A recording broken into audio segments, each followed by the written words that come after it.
Vijojnë punimet në hyrjen e Shkodrës fal një investimi strategjik për 10 milion euro që po zbatohet në segmentin rrugor nga harku i Bërticës deri te ura Baçallekut. Aktualisht puna është përqendruar në 3 fronte. Njëra anë e rrugës është në fazën e shtrimit të shtresës asfaltike, ndërsa në 2 segmente tjera po zhvillohen punimet nëntoksore.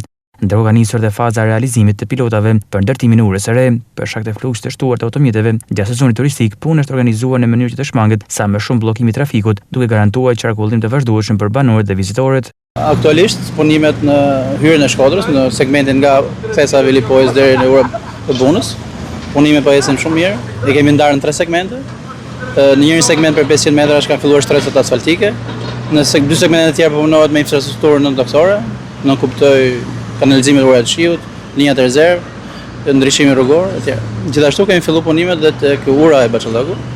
Jemi në fazën e realizimit pilotave. Lidhur me trafikun, ne kemi marrë gjithë pasat e duhura për menaxhimin e trafikut, me cejlistikët përkatëse. Po edhe fakti që një pjesë e kemi asfaltuar ka të bëjë me menaxhimin që kemi menduar ne për devijimin e trafikut në mënyrë që të realizojmë punimet në pjesën e mbetura. Ky projekt është pjesë e një strategjie më të gjerë për modernizimin e infrastrukturës rrugore në Shkodër, duke përmirësuar aksesin, sigurinë dhe cilësinë e jetës për banorët dhe vizitorët.